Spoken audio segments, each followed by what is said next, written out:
थी। अपने पृथकता को देखते हुए सबको अपना राज्य मिला, बिहारियों को बिहार मिला, पंजाबियों को पंजाब मिला, आसामीज को आसाम मिला, सभी को मिल गए। लेकिन जो गोरखा सबसे पहले सबसे आगे रहकर भारत का निर्माण में लगा हुआ था, वो गोरखा छूट गया। और तब से छूटा हुआ गोरखा आज तक भी अपने न्याय और अधिकार के लिए मांग कर रहा है। आज तक भी अपने अधिकार जो संविधान ने दिया हुआ अधिकार को ढूंढ रहे हैं वो गोरखा। और आज इस जंतर मंतर के इस ऐतिहासिक प्रांगण में भी यही बताने आए हैं कि वो गोरखा छूटा हुआ है और आज तक अवहेलित है।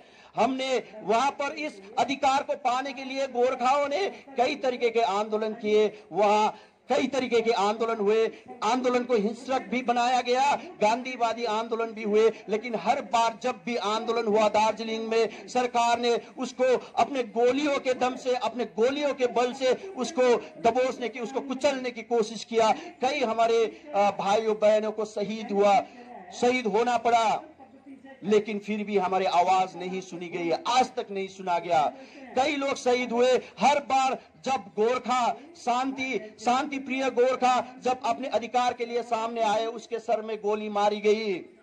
बंगाल की सरकार जब 86 में जब आंदोलन हुआ, बंगाल की सरकार ने उस वक्त भी पैरों तले हमारे आवाज को दबाया, कई हजारों लोगों को शहीद किया। फिर भी कोई सुनवाई नहीं हुई, फिर भी हमारी आवाज किसी ने नहीं सुना।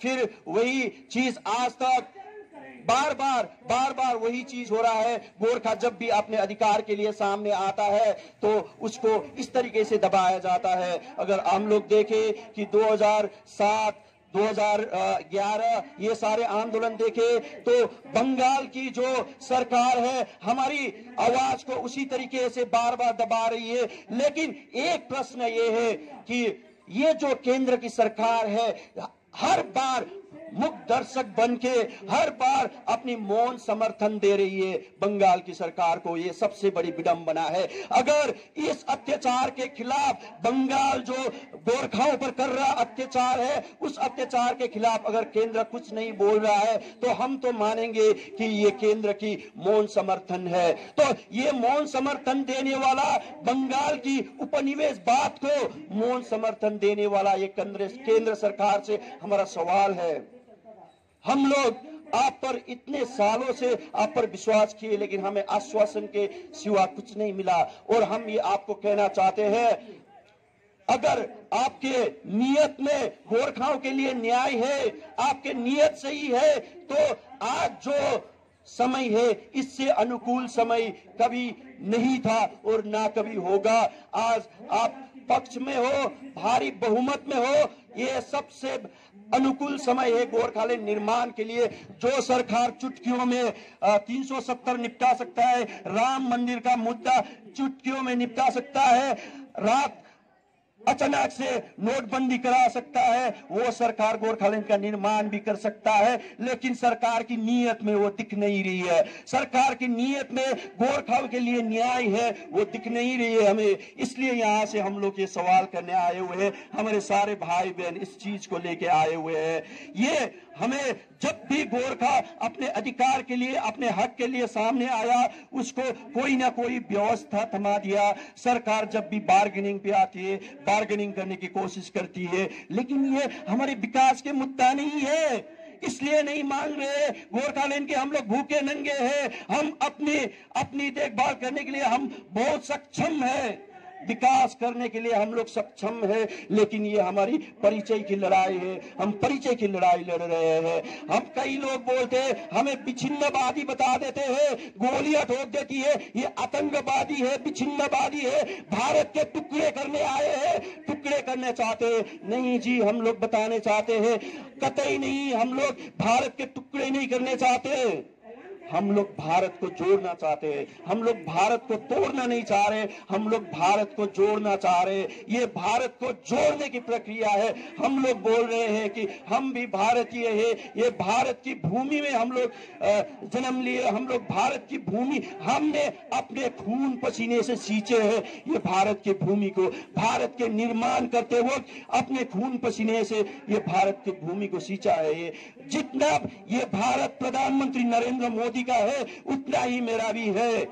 जितना अमित शाह भारतीय है, उतना ही भारतीय हम भी है। हमारा भी है भारत, हमारा भी अधिकार बराबर होना चाहिए, हमें भी बराबर की हक मिलनी चाहिए। हम ये बताने के लिए आए हैं। लेकिन जितनी बार भी हम लोगों ने ये आवाज उठाई, हमें धोखा के सिवा और कुछ नहीं मिला। इसलिए हम बोलते अब बहुत देर हो चुकी है, देर हो चुकी है। क्योंकि सरकार एक चीज समझ ले, लोकतंत्र में जन आकांक्षा से ऊपर कुछ भी नहीं है।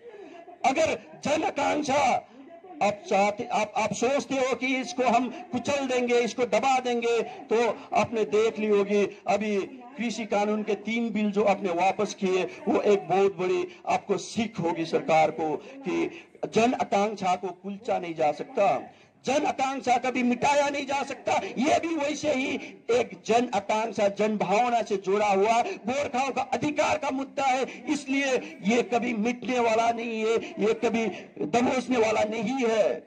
ये आपने देखा होगा, हमने 2 व्यवस्थाएं चलाई, 21 साल डीजीएससी चलाए, उसके बाद कई साल से हम लोग ये जीटीए चला रहे। लेकिन ये ऐसे व्यवस्थाएं हमारी गोरखाओं को आकांक्षा पूर्ति नहीं करती, हमारी गोरखाओं की जो भारत की मूलधारा से जुड़ने का जो प्रक्रिया है उसको पूरा नहीं करते। इसलिए हम लोग बोलते हैं कि ऐसे बार्गेनिंग में ना आए, हमारे मुद्दों को समझे। और सबसे बड़ी शर्म की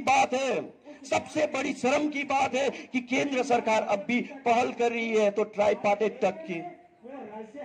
हमने 3 एमपी दिए, बीजेपी सरकार को हमने 3 एमपी दिए, उसके बाद भी अगर वो लोग ट्राइपार्टाइट मीटिंग करके अगर हमारे मुद्दा को समझना चाहता है तो सबसे बड़ी शर्म की बात है बीजेपी को कि आज तक आपने हमारे मुद्दा को भी नहीं समझा।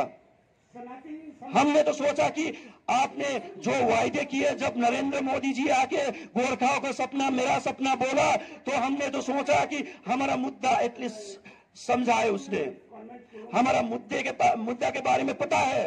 लेकिन अब आके ऐसे है कि हमें मुद्दा बार बार हमें बताना पड़ रहा है। इतने 100 साल से ज्यादा हो गए, फिर भी हम अपने मुद्दा क्या है उसको रिपीट कर रहे। अब मुद्दा नहीं पूछेंगे,